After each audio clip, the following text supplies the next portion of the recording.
Hi everyone, welcome back to the channel. Today we will dive into LoRA and how they work, especially in architecture design and visualization. I'll walk you through what a LoRA is and how it can enhance your workflow. I will even show you my own custom LoRA to show you this process from start to finish. For those interested, my custom LoRA will be available for Patreon member, but don't worry, this tutorial is packed with useful insight even if you're just here to learn. With no further ado, let's jump into it.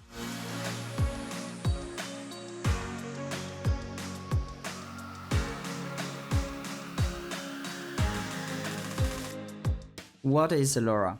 A LoRA stands for low rank adaptation. It's a method that allows you to fine-tune a large model like Stable Diffusion or Flux in our example today, without the need for tons of computational power. Imagine you have a base AI model, Stable Diffusion, SDXL, or Stable Diffusion 3.5, or Stable Diffusion 3, or even Flux Dev. The LoRA is like a lightweight layer that adds a specific style or functionality tailored to your needs. So for example, my own LoRA that I just trained is trained for model making, physical model making. You will describe in the prompt what you want to see, and the LoRA will actually help the main model, which will be Flux, to actually generate a photography of a physical model. And that's how the process works. Without that LoRA, you may get some good results. Flux is extremely efficient in terms of being able to capture the prompt,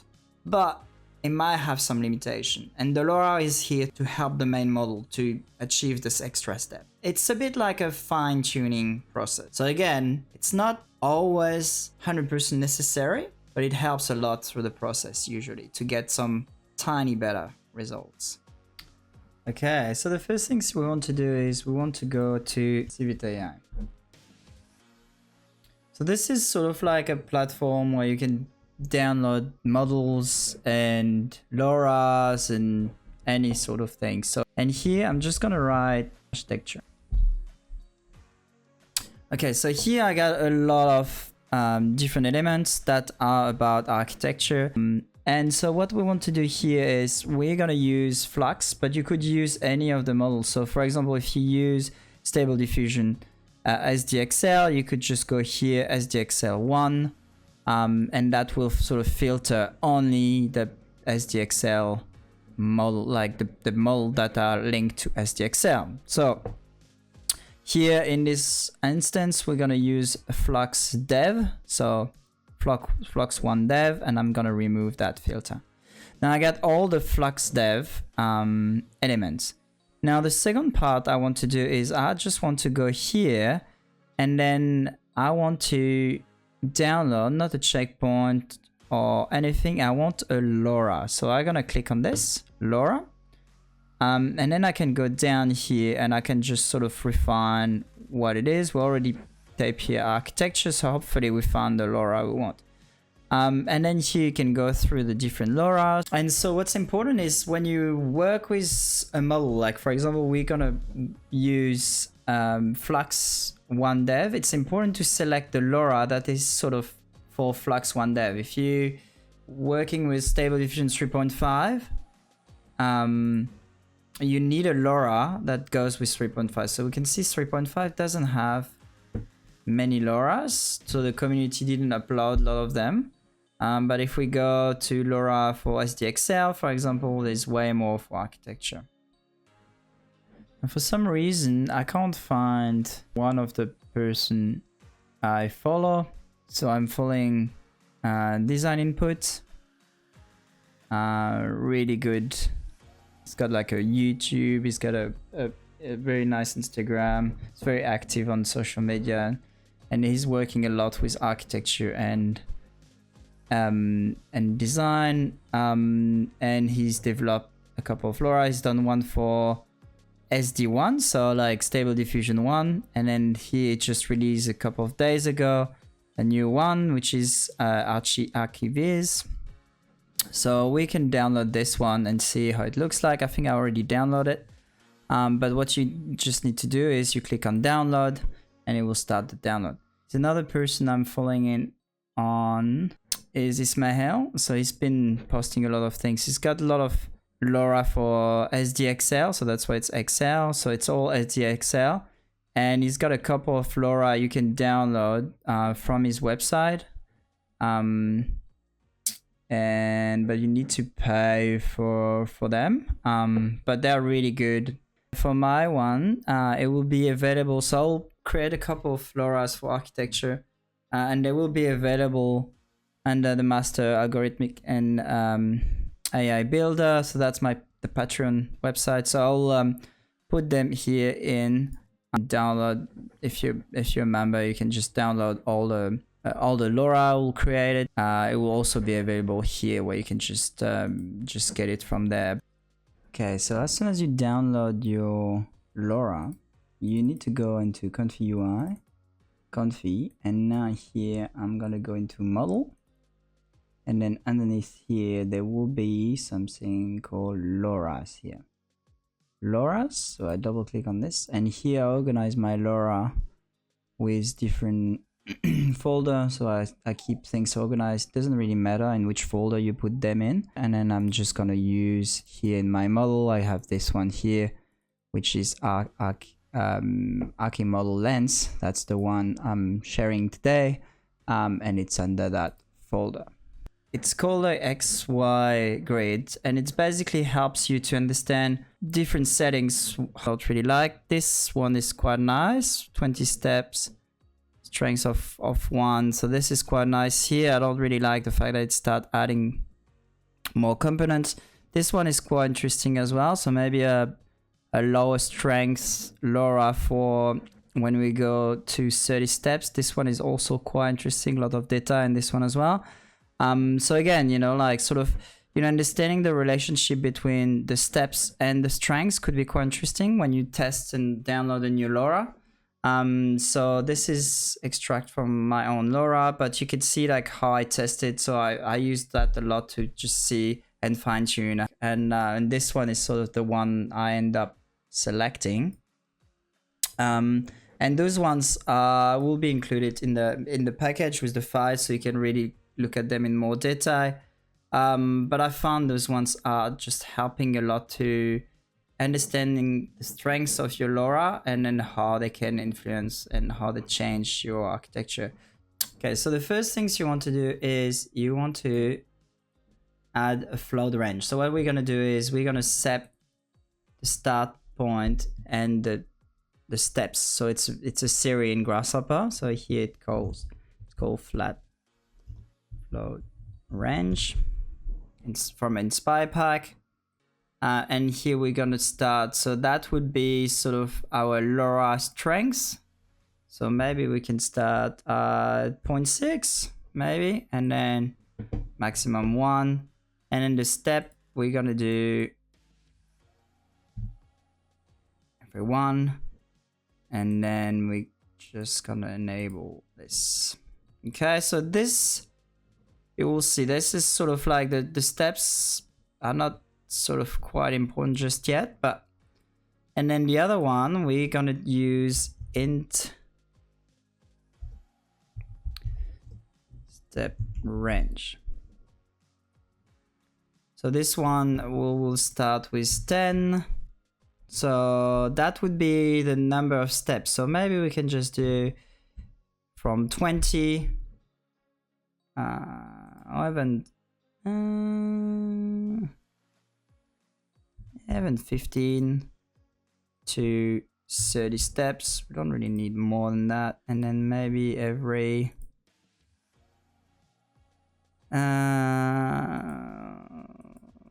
let's do 35 to see, and then we can do every 10.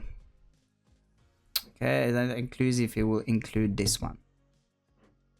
Okay, so the second things we want is we want to bring a x, y, any.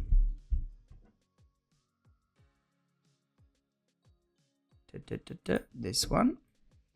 And here we're gonna bring our x value. And then here we're gonna bring our y value. So now we need to label there. Okay, label them. So what we're gonna do is we're gonna do evaluate floats. And we're gonna use a very simple expression. And here, instead of A0, I'm gonna right click and I'm just gonna select here and convert A to input, and I'm gonna be able to plug my A here. So my A will go through my evaluate floats, and then I want to evaluate strings. And then I'll just use my string to go to B, which is here. Just gonna right click on this, and then I'm just gonna go and change my input B, and I'm gonna put my string here to B, and this is A plus B plus C, and then this one we're gonna remove it, and then for this one we're just gonna call it LoRA strength.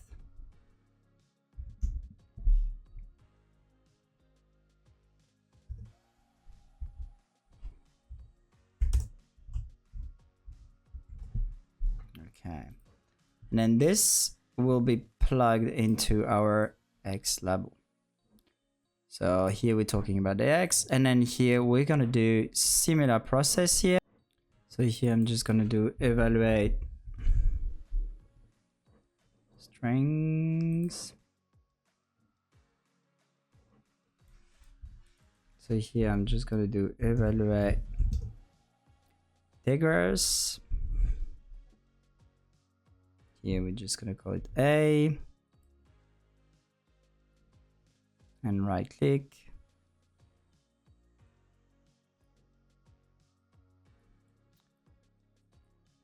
Okay, and then evaluate strings. Then here I'll keep the same, and then here same idea. I'm just gonna grab the B, convert to B, and I'm just gonna select my string, go there, and then here up A plus B plus C. So yeah, so A plus B plus C. Okay, and then this one will go to my level here, and here I'm just gonna call that steps. And here I'm just gonna delete that. Okay, right, cool. And now what I need to do is I just need to connect that to a LoRa loader. So I'm just gonna go here and say LoRa loader. So you can use a stack loader. You can use a stack loader. So a stack loader will have different, you can select different LoRa's and then different strengths. So we have our model, we have our clip, we're gonna select our LoRa. So here the LoRa I'm gonna test here. I can use this one here from design input, or I can use that will show everything you've got in the folder. So I'm gonna use my own sort of Archie model lens. So I'm gonna click on this one, and the strengths, because the strengths we sort of define it here, we want to test it here. Same as for the steps. So I'm gonna select and grab basically my strengths that come from X. That's my strengths, LoRa strengths, and then so I can right click here, and I'm gonna select my LoRa strength as strength 1, and it's gonna be value X. My value X will be defined by the strengths, and then I just plug this one here. So now I don't have strengths anymore for my LoRa one because they are coming from the X here. Okay, so now model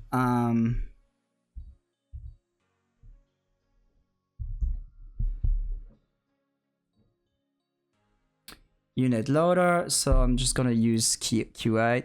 I like my Q8. Gonna put here, and then I'll use the dual clip loader as well here, and then I'm just gonna select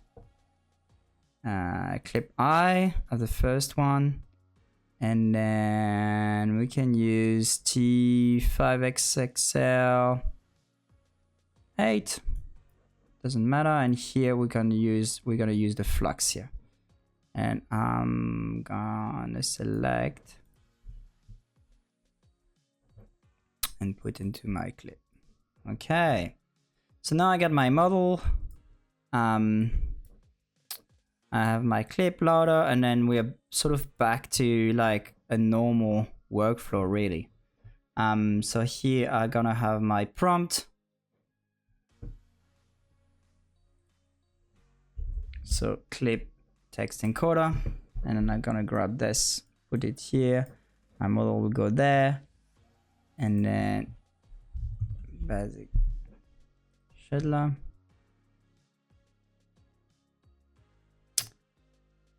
And here's a bit of a tricky one again.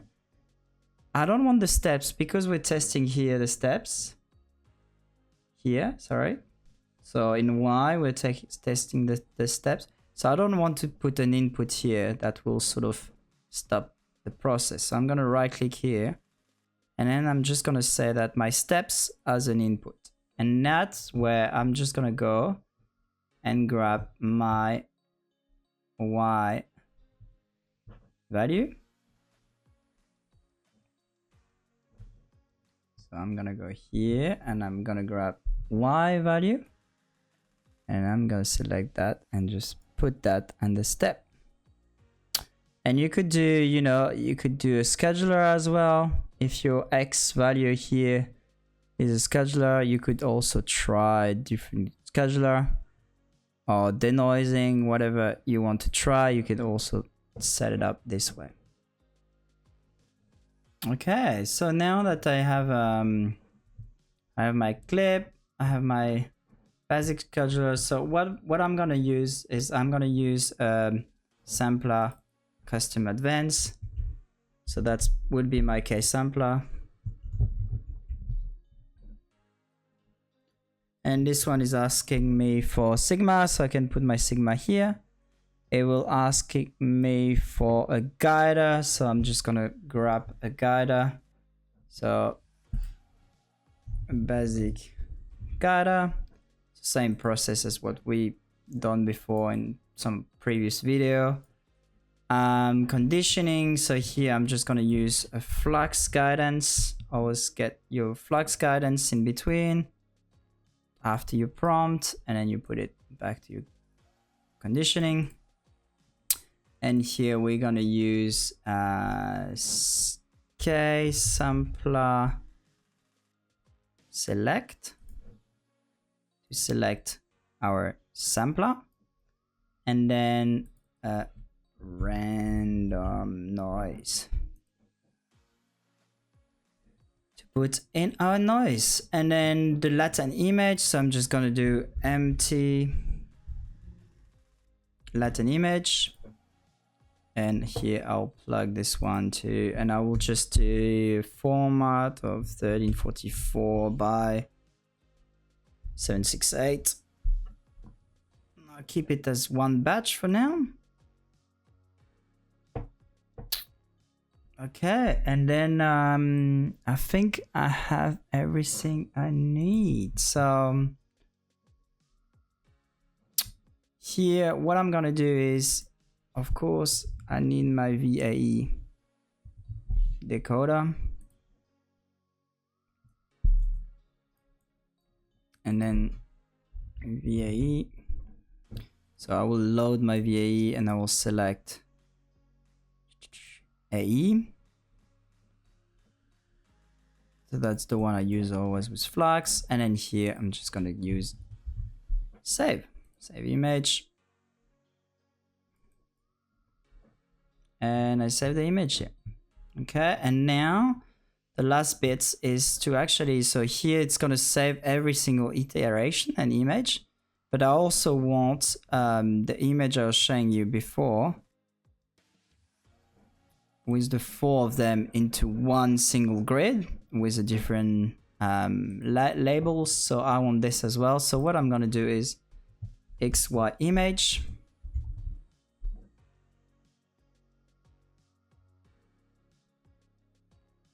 Keep list stuff. It's this one. Then I plug this one here, and then I'm just gonna go and grab my X label, Y label, and split. So I'm bringing this one back, and I want my X label, Y label, and splits here.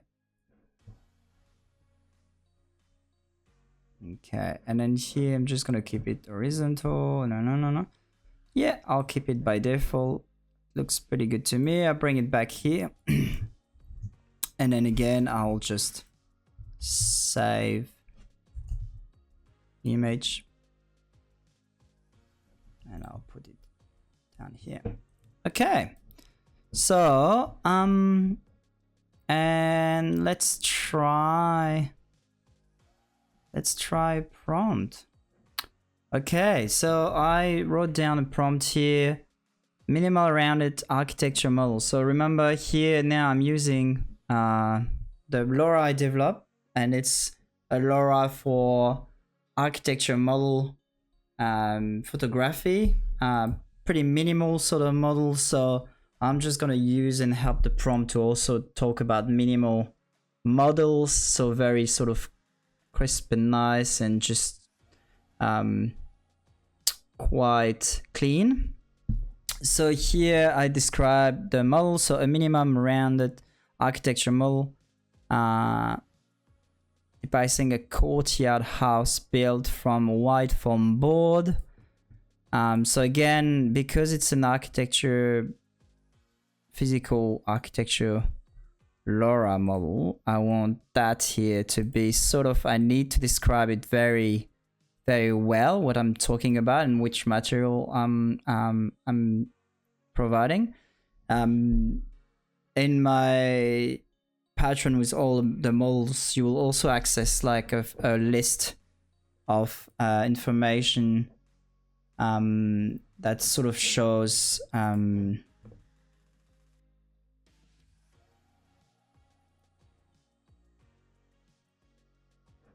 that will look like this. Still work in progress, but it will be like, we'll give you a couple of prompts, but it will also like talk about the vegetation, how to describe the different vegetation, the lighting, and also the different material you could use. So think about it as really something, a model, you know, you will fabricate. So think about fabrication terminology, and then hopefully the model will sort of pick it up. So here, round opening. So the round opening framed the internal garden with dry plant placed in the center. So again, dry plant is to represent trees. But instead of said with a tree placed in the center, I'll just say dry plant. So then it sort of talked about, okay, that's a physical model.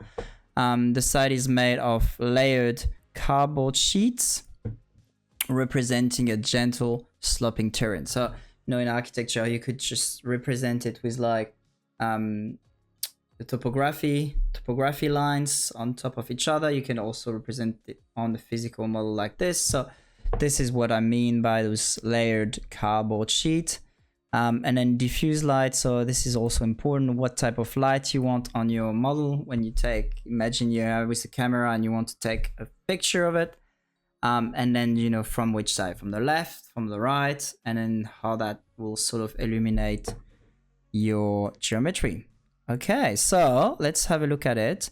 I'm gonna keep it as a flux guidance 3.5, keep the denoising as it is, and let's get in.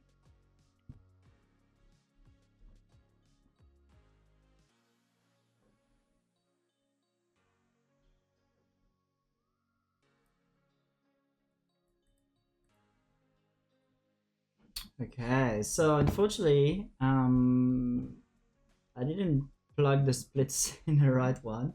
So every splits here needs to go to this one, and I accidentally put it in Z level. So I had an error at the start of the process. So it didn't create my image, but this is sort of the result of the prompt. And I guess, you know, this is sort of starting with low steps all the way to like high steps and high strengths for my LoRA. And so we can see here sort of the difference. I will just do it another round again, maybe with another prompt. But we can see sort of this one here. It's quite interesting to compare it with the prompt. So layered cardboard sheet. So you got it quite well here. Presenting a gentling slope. So that's quite nice. Diffuse lights. Okay, minimal round architecture model. So of course, you know, what is a minimal round architecture model? There's a courtyard, sort of, yeah. I guess this is sort of the ground, so that could be definitely a courtyard with this circular opening. Built from white foam board, so that it got it that well. Rounds opening, tunnel garden. So I think that's quite good and representing it gently. So again, I think it captures really well the process. The same as text to image. You only get what you write in your text, in your prompt. So I'm gonna do a separate video where you can actually use ControlNet to have more control over the output of the image. I've done some tests and it works really well. So let's try another prompt. All right, see here I elaborate a bit more my prompt. So again, this is sort of using really like those prompt specific, and that's what also I did in my sort of explanation for materials, and because this is sort of like very specific to the LoRA you train. So the more you know how the LoRA is trained, the better you can describe it and use the prompt to actually leverage that LoRA. So here now I'm sharing a bit more like sort of specific to my LoRA and how I train it, because this is sort of helps to get, of course, better results.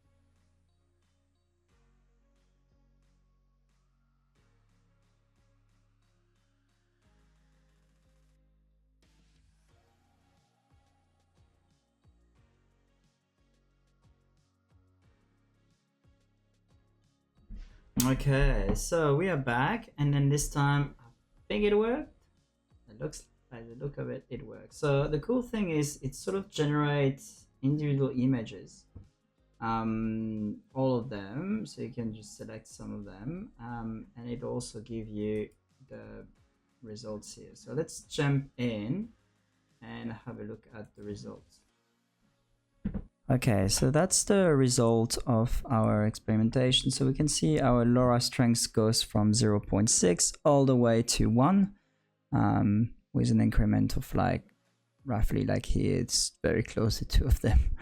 So the two images here are very close to each other because the strength is 1 basically. So we've got 0.9, 0.8, 0.7, 0.6. And then here we've got the steps, 15 steps, 25 steps, and 35 steps. Overall, I actually like this one here. It's a bit more blobby, but I think how I describe it in the prompt is a bit more like surfacey. So that's why I just generate the surface. And of course, the more step we have and the more strengths, sort of the more it's going to follow that idea of a surface. And I think that's why I need to update my prompt. So I'll update the prompt and just create more like of a blobby sort of shape. And then in terms of strengths, I have to admit that actually I like the 0.7. I think it's around there. So I'm not a big fan of this here, this little things. I'm not too sure what that is, but it feels like it says architecture here. Just try to add some floors in between. I'm not too sure I want that at this stage. I'm looking at more something a bit more abstract. This one is really nice, but then we lose the idea of the cube. Like here, it looks like they're just sort of like little houses. So again, I think in terms of strengths, I actually like this one here. So I think there's a nice balance here, somewhere in between there. So I'm gonna keep strength of 0.7 for the next example, and then probably around 25 steps, just to make it not too long, to avoid going too deep into the various steps. Okay, so now that we have our strengths, we actually just gonna remove some part of it. So I'm just gonna remove that XY any. So I'm just gonna select this and I'm just gonna delete this. And I'm here gonna right click on that and then put it back to convert strength. So the strengths will pop up here, and then I'm just gonna put 0.7 as a strength. So to replace the XY, and here, of course, here the steps are also gone. So I'm not gonna do this the same process. Right click, click on this, and then my steps are here, and I'll use 25 steps. Batch, and then here in batch, I'm gonna put 4. So then I can just compare a bit easier. I'm gonna keep the rest, and I don't need this one either anymore. So that's it. And then I can press play, press Q. Okay, so we're back. So here we go. We have a bit more sort of elevation style elements on this white model. One is quite interesting. Inside and outside, so we can see the quality. That's a nice blob. The quality still, I think what I've done for most of them is I add an upscaler to the process. So if you haven't seen the video, I have a video about how to upscale the image. So you can upscale them, the one you like, and then just sort of to get a bit of a better quality. But that's not too bad. The angle is better, huh? So elevation, straight on elevation.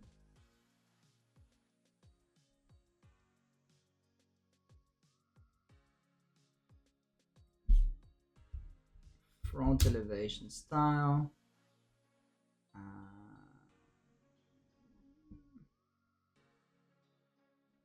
With I think I'll put large, just to increase a bit the size of it. And let's give it another go. Okay, so again, yeah, so I got that blob sort of effect. This one would be really nice in elevation, would have been quite nice. But again, I think having that idea and prompt, then you can sort of like go and run, have the right angle, and use control net to have a bit more control over the position of the model. What I'm just gonna test here, just to show you how the LoRA work, I'm gonna add some vegetation to it. So I'm just gonna add the background.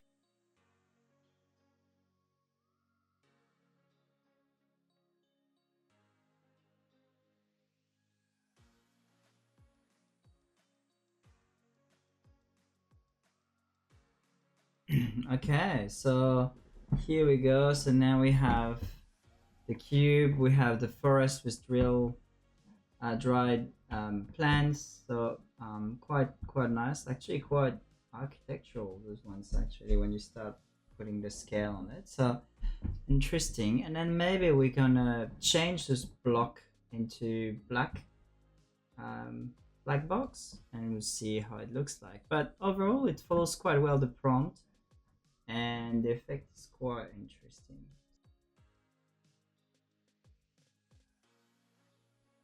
Okay, so we can see it follows quite well the prompt. So it's got now the black cube of like different size instead of the white cube.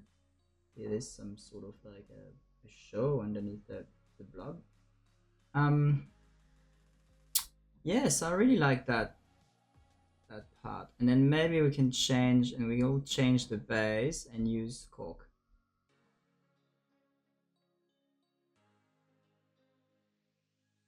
And now we have the cork instead of the white a white base.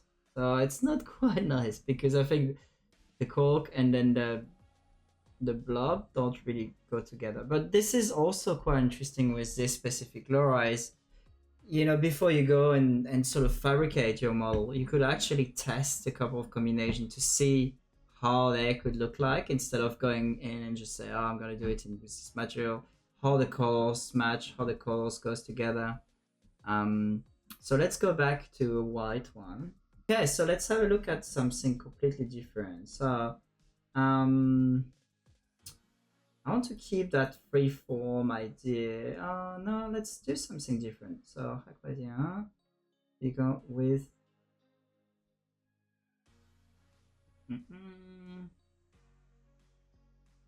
okay, so we're gonna change this and just say with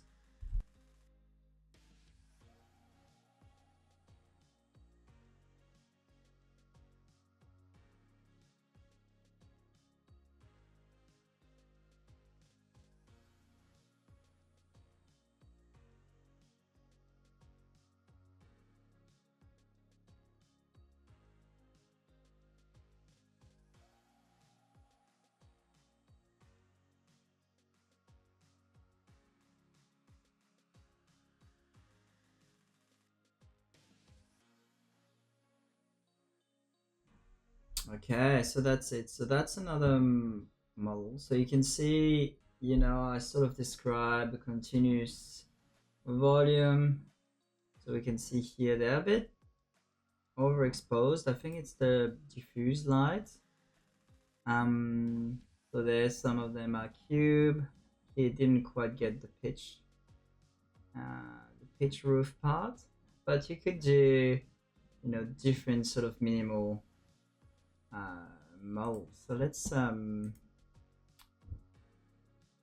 so while we're waiting, those are like some of the results I've done with this model. So, you know, you could choose you know, black model and then cardboards and then dry plants, or you could be, this is sort of more organic and timber with a white base and then sort of a gray base and an organic sort of timber shape on top. These ones are more like sort of circular elements with sort of timber and then dried flour. So all those ones will be available for you. So that's another one I tried where like there's like a lot of sort of slope and then, you know, you have the geometry on top. So I'll share with you so you can see the steps, you know, like if you have too little steps, it's start to be a bit too bulky, and then too many might just get a bit on the way of like the creativity. So like, you know, between 20 and 30 steps is pretty good. But you know, you could sort of start documentate those ideas and then eventually jump into the model, the modeling process. So yeah, I will be sharing all those ones with the model. There we go. So here we have the results. Okay, so again, quite overexposed. So maybe I can just I can change that a bit in the prompt. Usually when you upscale it, it just adds a bit more contrast. But you can see like, you know, how you can add some feature, and then I'll do another video where we have a control net where we can influence even more the overall geometry and design. That's sort of a bit of an overview of my LoRA model and how you could get some nice, clean, minimal realistic models using Flux. I hope you enjoyed this tutorial and it gave you like some good solid understanding about LoRa's and how they work and how you could use them, how you could download them from online, test them to check what settings are working the best for the purpose of your job or what you want out of that image to elevate your architecture visual. And it could be photorealistic, but it could be also model making, physical model, or even cartoon or drawings, whatever worked the best to explain and communicate your story, your architecture story. Now, if you're interested and curious about the LoRA I developed and I show in this tutorial, it's available for my Patreon members alongside exclusive tutorials and resources that you also have part of the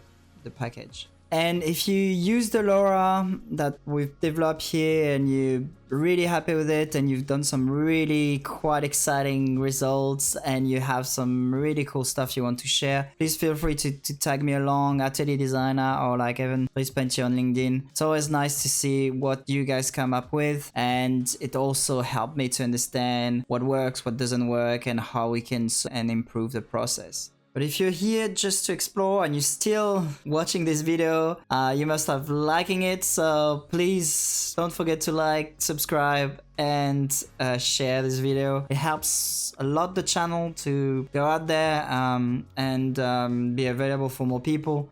See you in the next video. Ciao.